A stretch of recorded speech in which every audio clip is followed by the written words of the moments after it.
Those of you, I think, can be able to remember about the tenses that we had.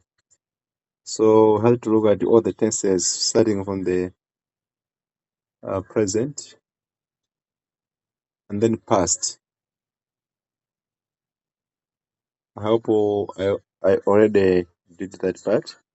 So jibili sala ndikupanga the future tense. So do the future tense today so that I should be able to know what to write. So basically, future tense it talks about the actions that will happen in the future. In a simple words, we can just say it talks about tomorrow. But it's not about tomorrow, but it's any time that is ahead of you. Okay, it can be some minutes ahead of you, can be some hours ahead of you, can be some days ahead of you, some months like that. So it talks about the actions or the activities that will happen in the future. That's why it's called the future tense.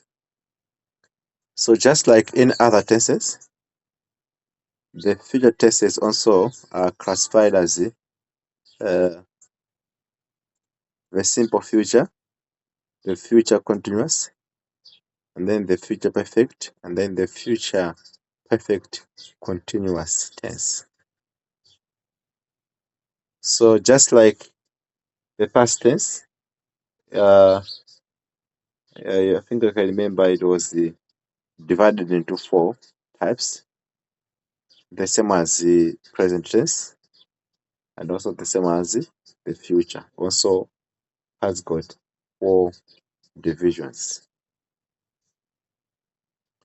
So let us now look at the simple future tense. So simple future tense, it's almost as simple. So it just indicates the future actions. So you normally use shall if you are using the first person, like I, okay, or we. You know, paja, my first person pronouns. Negudi mchichewa lenga negudi akaloza mwine, kaloza mwini, like ine, ife, okay. Yeah, so it's almost 2 things. Ine, the ife. So it's almost I and we. So I and we, like my pronouns when making sentences in a future, in a simple future tense, we use shall. So for example, we say I will, but grammatically it's not correct. But it has to be I shall. I hope I'm clear. So the simple future tense, it tells you about the actions that will happen in the future. Simple as that. So ndizapita ku school, ndizapita kunsika, adzapita kunsika, adzapita ku school, John adzapita kunsika, like that. So only we just mention the subject and then choose shall or will and then proceed with the object of a sentence. So the thing is, use of shall and will is different. I and we, when making future tense sentences, you have to use the word shall. For example, we shall, I shall. Okay? It means you are talking about the action that will happen in the future. While any other pronouns like Johnny, like they, it, he, she, or any other name. Subject can join, can join. So you have to use will. So you can say I shall, or you can say I will, or you can or you can say we shall. If you say we will, it also holds, but sometimes grammatically it's not correct, but it holds. You can use we will, no problem, but grammatically it's not accepted. The accepted use of will is shall. So you can say we shall. It means you are talking of future. Example, you can say we shall know the results by tomorrow.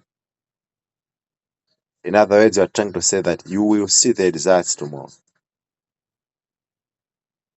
The goods will.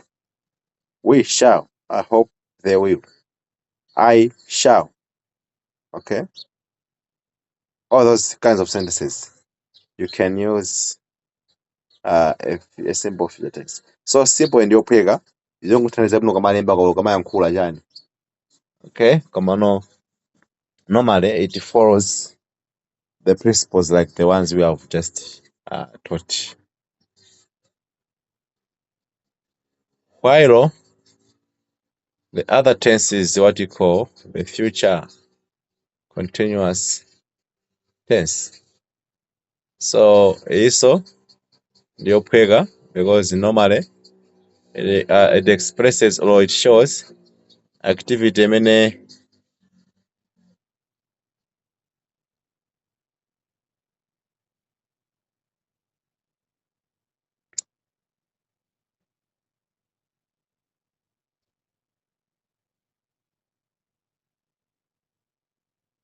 Okay, so the future continuous tense talking about the activity that will happen in the future, and then it will be continuing. Okay, example uzamba upanga ina ja kusogoloko, and then that activity will be going on, will be continuing. Sizasiya. So zikamba za kusogolo, nchira kusogolo kumano yopitilira. Nchichewe so can say nchira kusogolo yopitilira. Ndekuti it's a future continuous tense. So normally you mention the subject and then you choose to use shall to show that it's a future, or will to show that it's a future, and then you add a verb which is ending with the ing, playing, all those things. Okay, so this tense is used to express an activity which will begin before and continue after a given period of time, okay, in the future.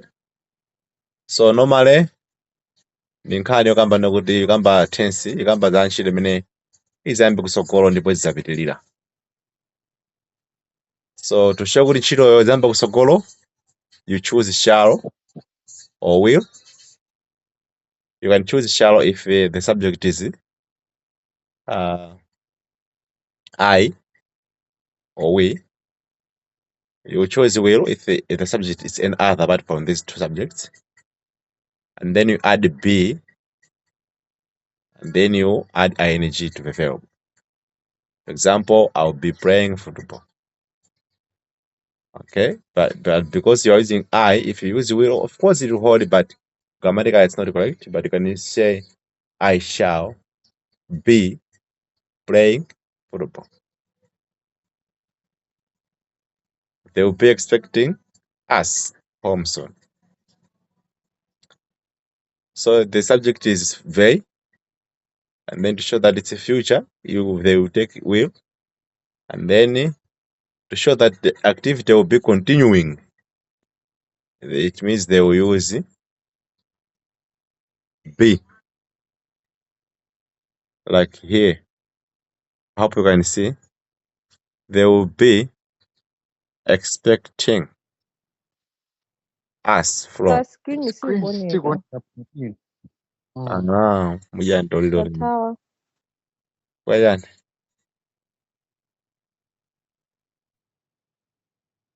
So as you can see, these examples, it means the formula is like you mention the subject and then you choose shall. You can choose shall if the subject is I or we. I shall, we shall. Of course, you can take will, but grammatically it will sound incorrect. It will sound bad. But you have to use shall and will. Shall for personal pronouns like I and we. Will for any other subjects. Ka ukamba za galu kani muntu. I say dog, Mary, John. I can say about things like she, he. So you can use will. And then to show that the action will be continuous, you can use be. And then ing variable. So you say I will be praying. I shall be playing football, or they will be expecting us from home soon. So they have used the will. They have used the will to show that it's a future, and be to show that it's continuous, and then ing, all those things. So it's simple.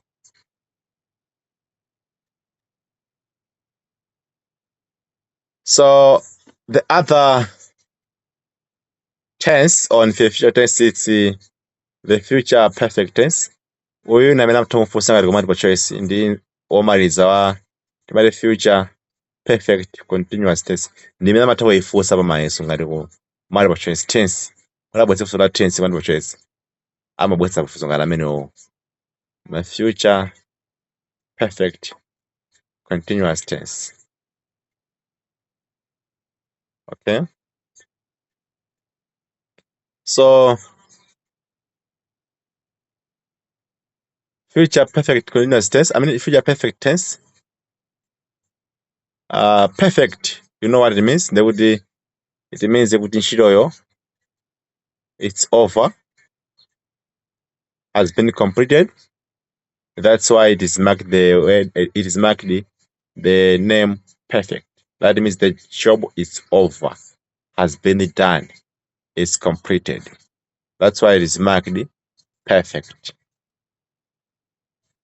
So when talk of future perfect tense, what you normally do is that you are trying to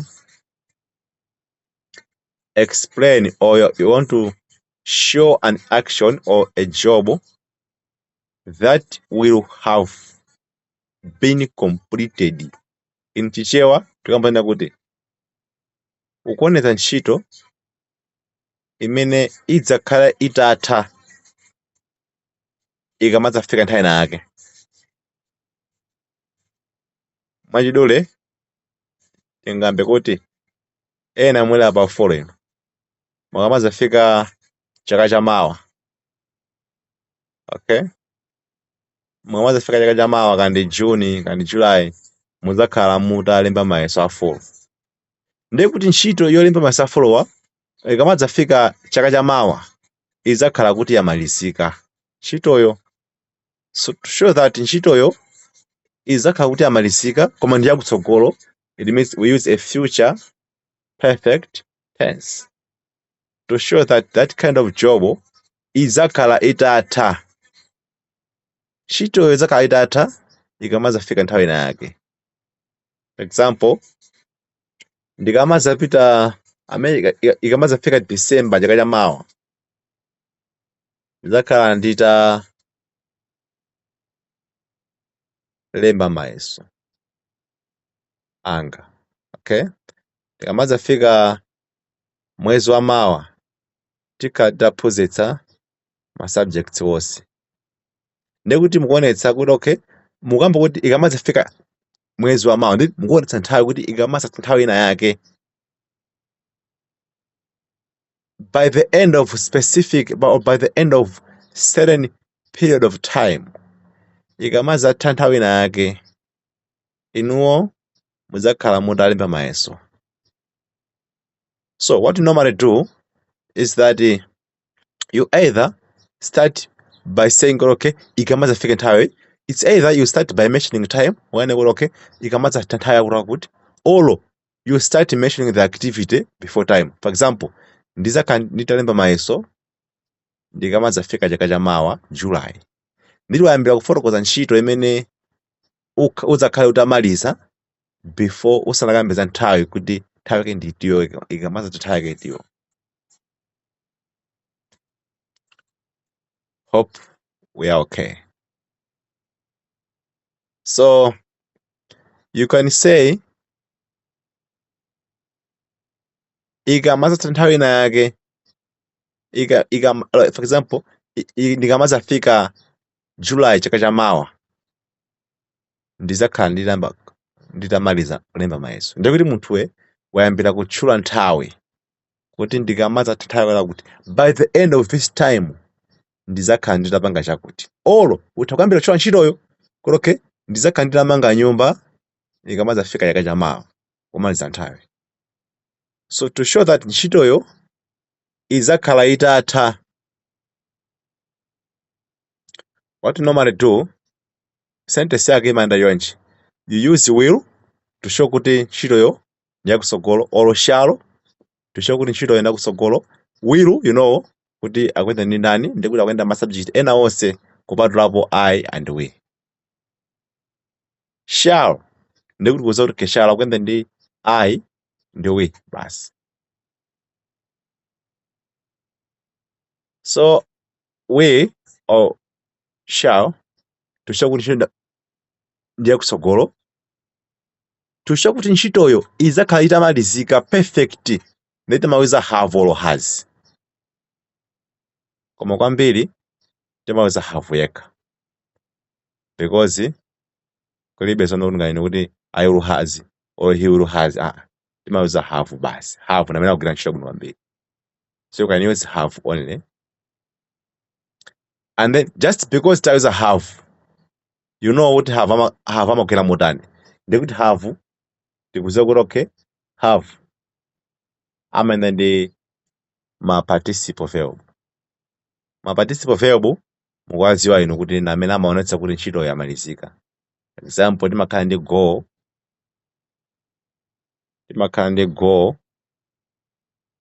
example can have go, and then timakhala ndi went, and then timakhala ndi gone. Participle kama ifeto kama participle wako mapeto gone. Makhala ndi it,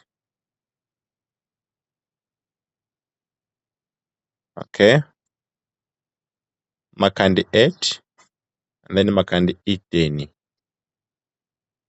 So mukuziwa kuti okay, ife participle kama ifeto kama participle awa amene amayenda ndi have or has. Ndefe nena kuti iwe kamalemba zinthu zakozi wano kuziwa kuti okay, funa kuonetsa kuti ntchito ndiyakutsogolo ndiuza will or shall, and then poonetsa kuti ntchito idzakhala itamalizika ndiuza participle. Participle timawuza ife ndi have, and because ndapanga mention have, always have amene ndi participle verb, so you can include a past participle of that verb. So ndi awa ina eaten, written. Okay, example, you can say by the end of July next year. By the end of July next year, or you can say by July next year, you, because in the you, see I or we, there is a you, they will teach you to will. So you say you will have finished writing your exams. I can say you will have graduated from your school. Ndiri kamba kuti ikamazafika July chaka chamawa muzakhala mwanaita graduate. So tikuwuza kuti you will have graduated. They will have danced. Okay? So I can say good, okay, I will have danced. I mean, I shall have danced by the end of tomorrow evening. Ndikuti ndizakhala ndita vina ndikuti madzulo akamazatha. Let's say ukazakhala kuti amene kukucha by the end of evening ndikuti uzakhala kuti wewo wavina. I don't know if you are getting this. So I shall have finished this work by 4 o'clock. Munthu usiku anathaza kuti ntchito yake wamaliza 4 o'clock. Anathaza kuti azakhala atamaliza ntchitoyi ikamazafika 4 o'clock madzulo. By next week, I mean by next July, akabwera July, John will have lived here for 5 years. Ndiri John ikamazafika next year July, ndiri John azakhala kuti wakhala kumene aliko kwa zaka 5. Chimodzimodzi jamanena kuti yaye mwanayo adzakhala atakwanitsa zaka kandi 7 ikafika October mwezi uno. Kakafika November mwezi uno mwana wanga akhala afika zaka zingati zaka 8. So you can say by the end of November or by November next month, my son will have reached at 40 or at 8 years. So you can use this kind of tense to show kuti ntchitoyo izakhala itamalizika by the end of a specific time. I don't know if you have got a question on this.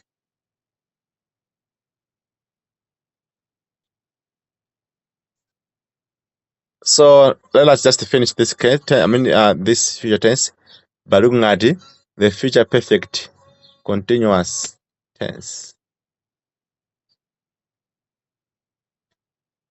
So the future perfect continuous tense is that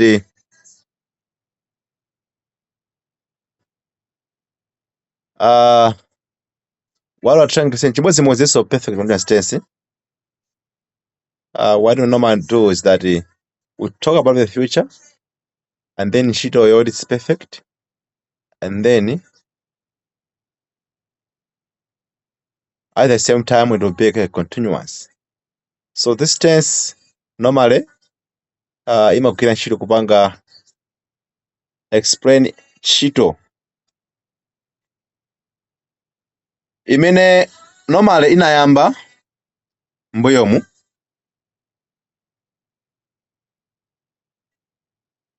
and it will be there in future. So the activity is shown as being continuous of a period of time which will end in the future. Okay, so the point is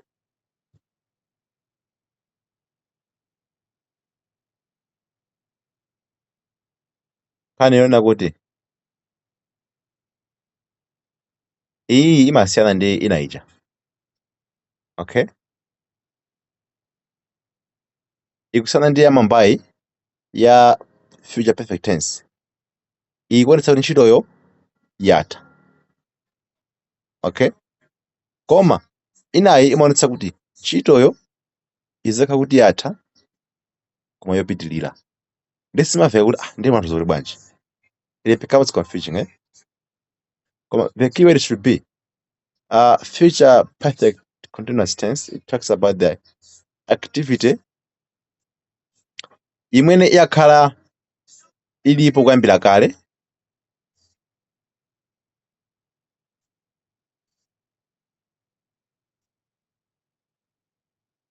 komanso by the end of a specific time pamene pa nthawi imene ntchito ineyi zikamalizika izakhala kuti inayo kupitilira. I don't know how best can I make it in Chichewa, but it talks about as the activity is being continuous over a period of time, that activity is going to be over or it will end in the future. So ntchito ndiyapo mpano koma has been there ntchitoyo. Okay, for example, if you say, let's say pa nthawi imeneyo uzakhale kuti ukumaliza form 4 yako, uzakhala kuti unali kuti umaphunzira, okay, pa nthawi ina yake. Example, tikanena kuti pa nthawi imene let's say kuti inimakwera ntchito pena pake anaphunzitsi, you work pa sikulu pena pakenso, so tikanena kuti pa nthawi imene muzikapanga retire, let's say pa nthawi imene muzikapanga retire ndi kuti it's perfect, nditi pa nthawi imene mukupanga graduate kapa nthawi imene mukusiya ntchito yanu ndi kuti ntchito yamalizika, imene mapangayo yamalizika, it's perfect. Koma tinganena kuti makhala mukugwira ntchitoyo mopitilira pa nthawi ina yake. Okay,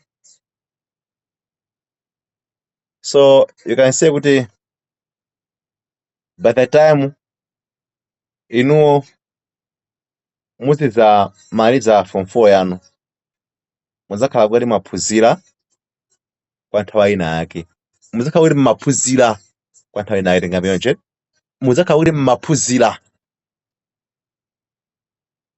Okay, that means kuphunzirako kumapitilira.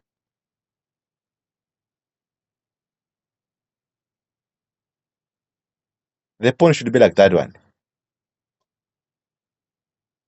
So imupetsetsa kwambiri ifano ndimene atakule munafuna afunse mayeso paja autofunsa imene kapena yakumbuya pang'onoyi koma kwambiri iyi. So tinganena kuti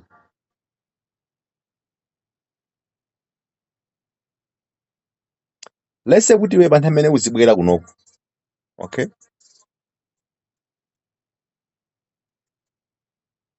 pa nthawi imene uzabwera kunoku kuzandipeza ine ndizakhala kuti ndimakudikirira, okay, kwa nthawi ina yake. For example, ukandipeza kwenera ase pa nthawi imene umabwera atu ine ndakhala nayo pa nthawi imene uzandipeza ndizakhala kuti ndimakudikirira. That means kudikira kumachitika kwa continuous.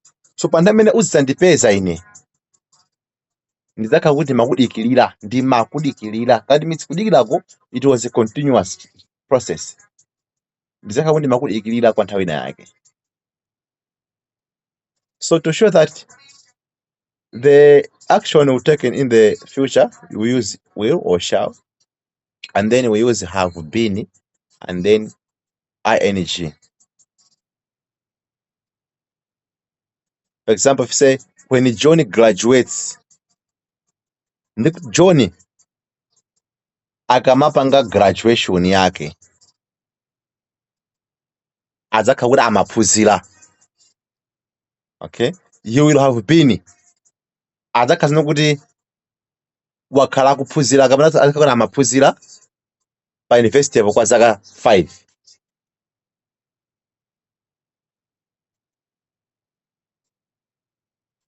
by the time they arrive, pa nthawi imeneyo azikhala kuti adzafika, pa nthawi imene adzafika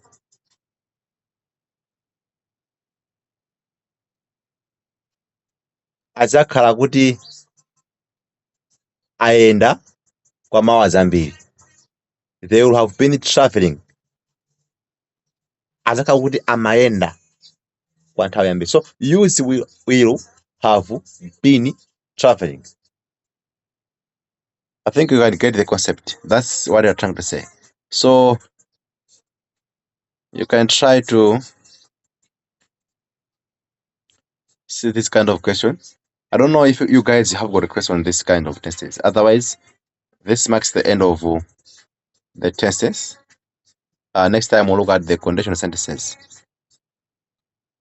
So I don't know if you have got a question on these tenses. Arifu songa.